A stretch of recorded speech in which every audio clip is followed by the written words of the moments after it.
Thank you for joining us as Stacy Bybee and myself, consultants with Gauge 360 Consulting, walk you through how to improve your practice's efficiency and grow your practice without adding additional marketing dollars.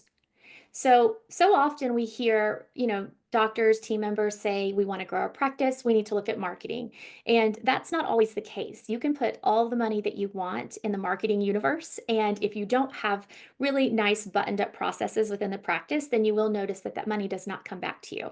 You will not have the same benefit that you would if you were really focusing on practice efficiency. And by doing that, you're just going to ensure that every marketing dollar generates an impact to your practice, that your patients receive the absolute best experience, and that your team can operate and run things smoothly.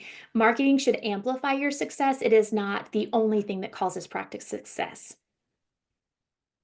Next, I want to walk you through the top of funnel marketing versus other stages of marketing. Now, when we think about marketing dollars and putting, SEO or digital ads, social media marketing out into the universe, that's going to fall into the top, right? That's going to be the top of funnel. That's where we're building awareness about the problem that we address. The middle and bottom are two other areas, which are what we're going to really highly focus on today. The middle is where you're going to be educating your patients on how to choose a solution, which can typically happen when that patient reaches out or connects to your practice for the first time.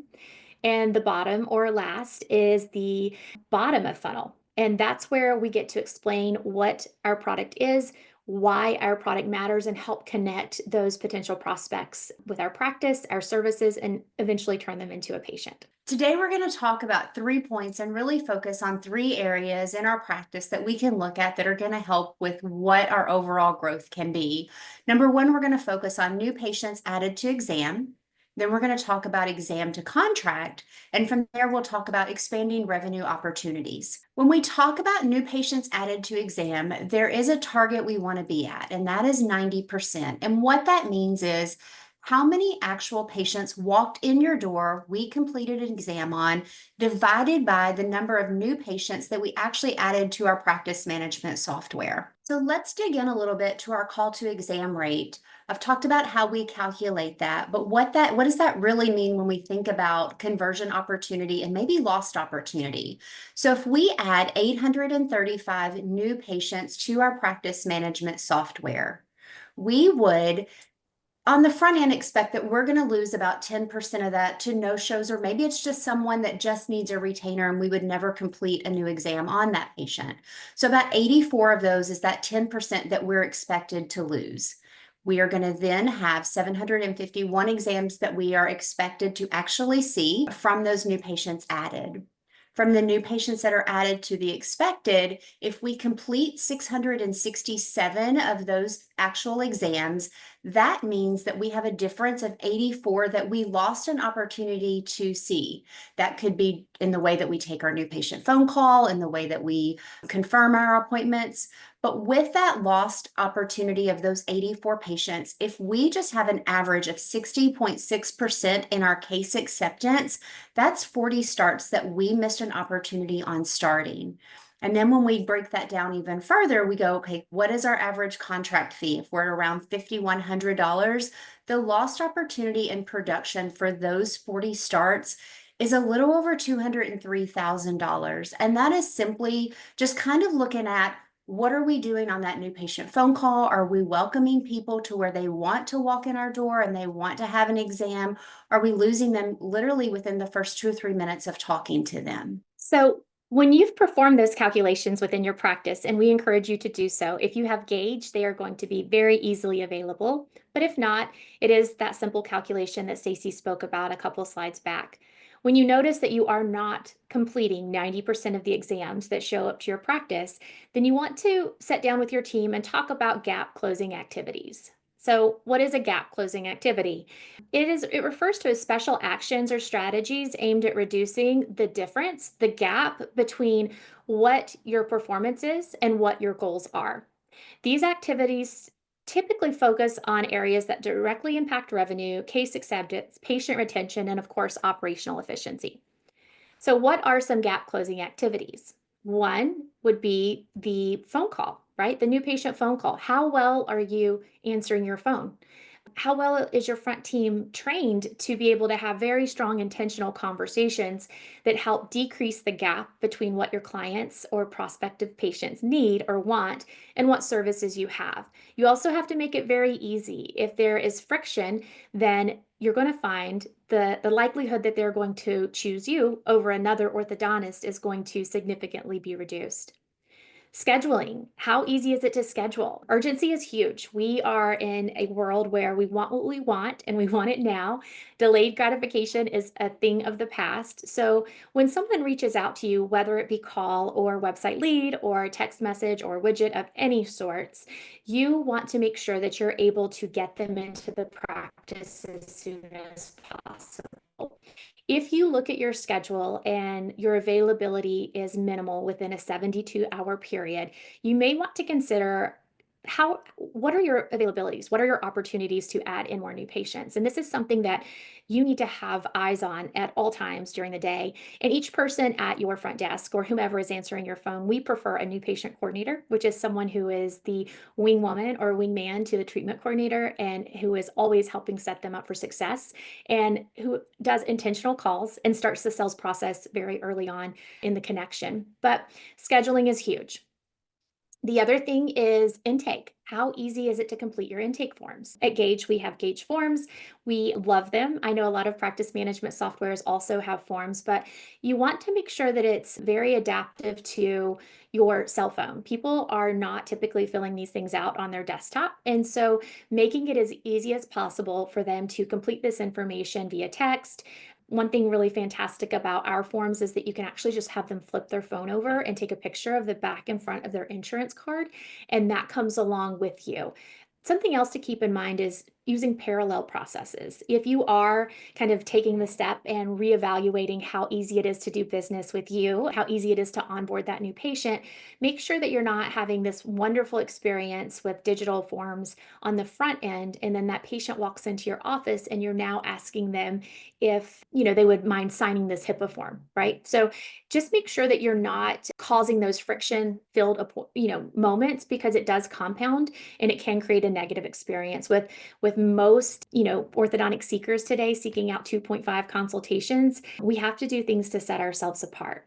Virtual appointments is also a huge one. So just making sure that we are getting outside of the box and thinking of what we can do within our practice to close that gap is something that you need to focus on, at least on a quarterly basis. So let's talk about the next conversion point. So Stacy spoke about the call to exam. If that isn't done correctly, we never have an opportunity to actually have this conversation. So, sometimes I would even say that whomever is making those first initial contacts might even be the most important position in the practice, but it does take an entire team to sell orthodontic treatment and to raise yourself up as the premier orthodontic practice in your area. So let's say that we do a beautiful job. We've got all of the resources. We've made it very easy for a patient to get to our practice. And now we want to educate them and we also want to convert them. So there's two types of conversion points, right? Or two conversion calculations, I guess I would say. There's case acceptance. So case acceptance is what you'll find commonly in Gage. It is starts minus your phase two. So first time starts minus phase two divided by the completed number of exams.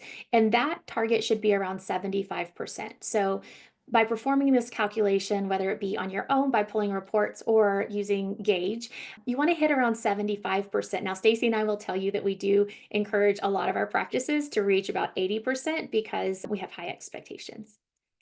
This is a CEO level view, and it's going to take into consideration like the observations and your pending patient process and follow up. So it really does look at absolutely everything. And it's a great way if there are multiple treatment coordinators for the doctor to, or the practice leader to step back and see how are we doing as a whole? How is our entire practice doing?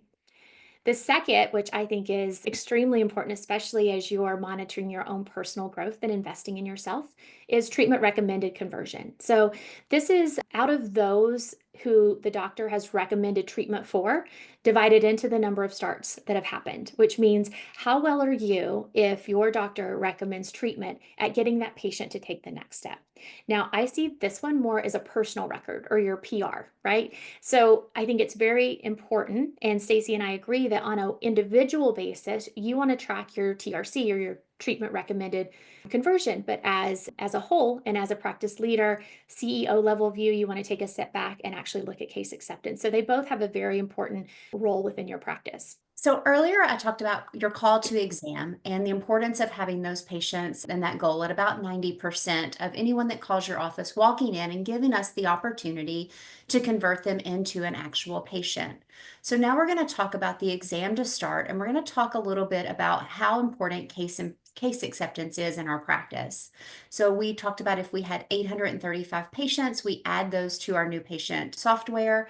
We have about 84 of those that we lose, expected exams being 751. We complete 667 of those, meaning we've lost another 84. That opportunity that we've lost is really where we talked about can be a big number in our practice. So with that case acceptance of about 60.6%, that gives you about 40 additional starts. And if we have that case fee of an average around $5,100, we talked about losing around 203,000. Now, if we really want to dig deep and we want to think about our personal goals, our personal records, so now if we improve your case acceptance, whether that's the case acceptance of the whole practice, that CEO level, or your personal case acceptance, this is where we're going to see those dollars change and really increase without having to add any additional new patients to our workflow. So if we can improve from 60% to about 70%, you're going to see about an additional 31,000 on top of that 203 that we are already talked about. And then for about every 5% that you increase that, you're looking at about an additional 20,000 per month on your case accept if you just improve that case acceptance. So let's talk about improving case acceptance and why that is so important. If we think about the production we lost at a 60.6% case acceptance, what if we increase that to 70%? Our new goal is we want to get to 70%.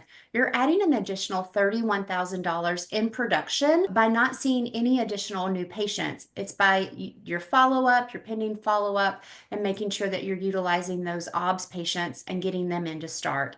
If we then increase it to another 5% and go to 75%, we're looking at another $254,000 in production just by seeing those patients that were already in our practice, just taking care of the patients that come in and making sure that we are doing everything we can to get them to start in our practice. So once you've performed the calculations that Stacy has spoke about and you understand where your conversion, downfalls are or weak points are, I also think it's even important to look at those two conversion points as an adult or a child. Gage breaks that out so you can see how well your practice is at converting adults versus converting children. You want to then go back to the table and talk about what are your gap closing activities? How are we going to close the gap? So the first thing is, of course, managing your revenue streams. Stacey touched on OBS, but this is massive. You want to make sure that you're pulling about 20 to 30% of your starts each month are coming from your pre-treatment OBS.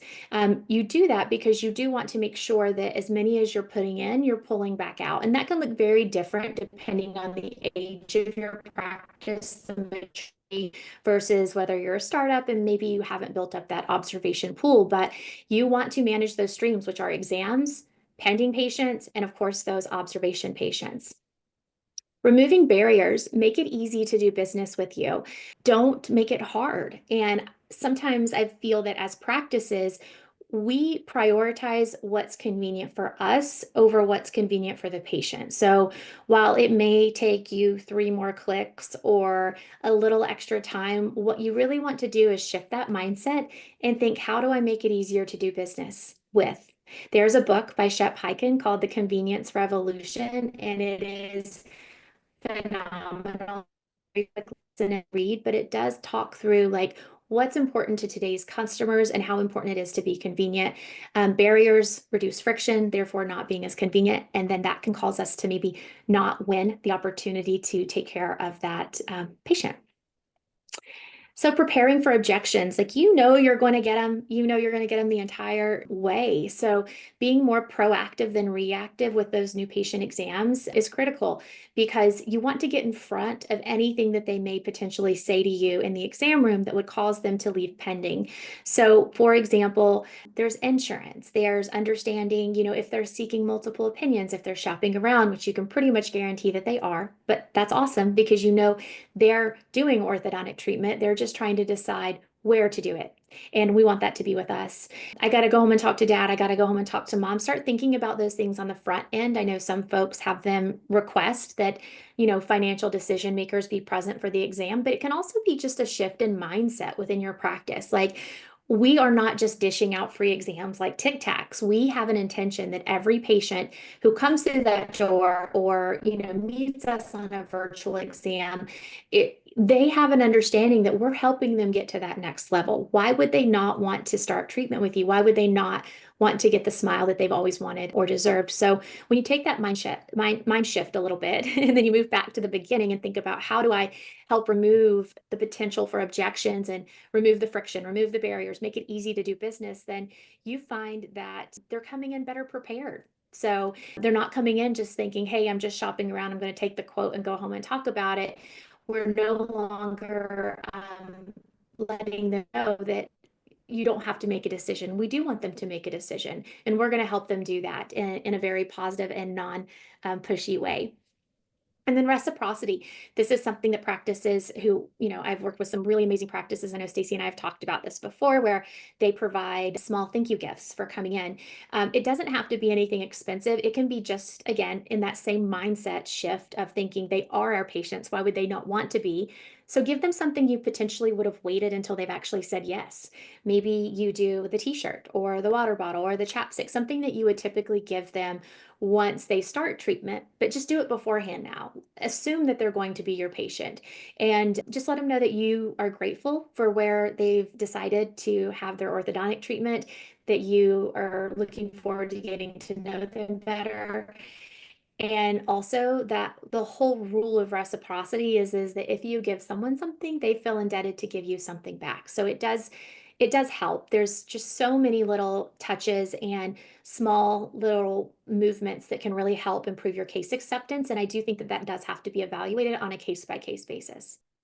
So let's talk a little bit about expanding revenue opportunities. The first way that we can do is we can look engaged and we can see what is our average case fee. Do we need to update our fees? Are we competitive within our market? Have we been stagnant with our fees for the last couple of years because of where the economy has been and just people talking about not being able to afford orthodontics?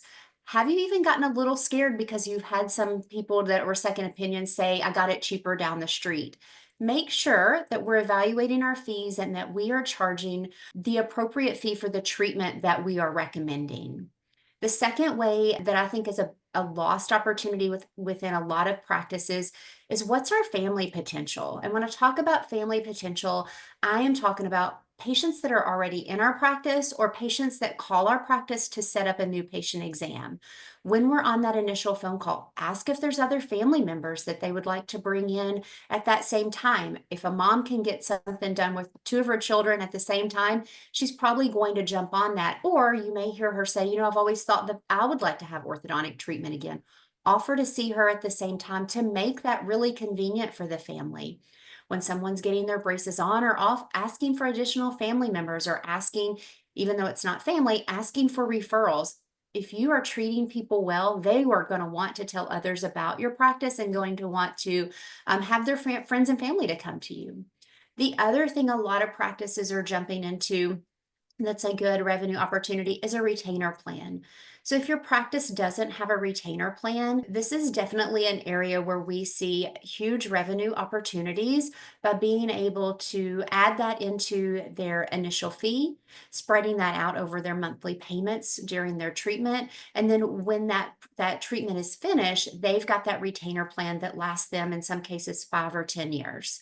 So those are options and just great opportunities that you don't have to do anything additional in the practice to have those additional opportunities. So, what does all of this mean for you? If we were to put everything together, let's say that we increase your new patient exams new patients added to exam, we get $203,000, like Stacy had shared in the beginning. Let's say we increase our exam to contract conversion and we add an additional 50,000. Implement additional revenue source and opportunities.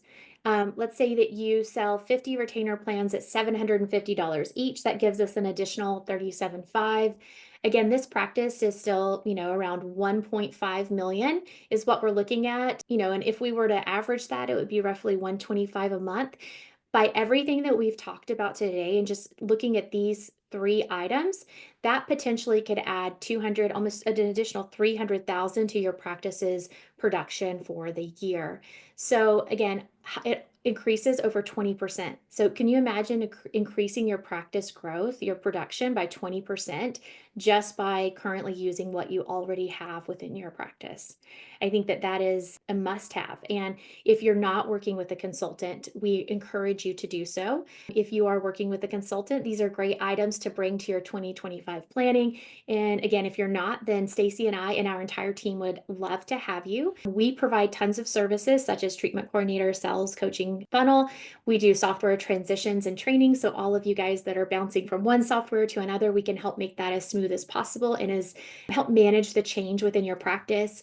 We help with financial systems and insurance, including remote financial coordinator services, as well as bookkeeping, roles and responsibilities, data foundations for accuracy. You have to have accurate data before you can actually use this information to make business decisions.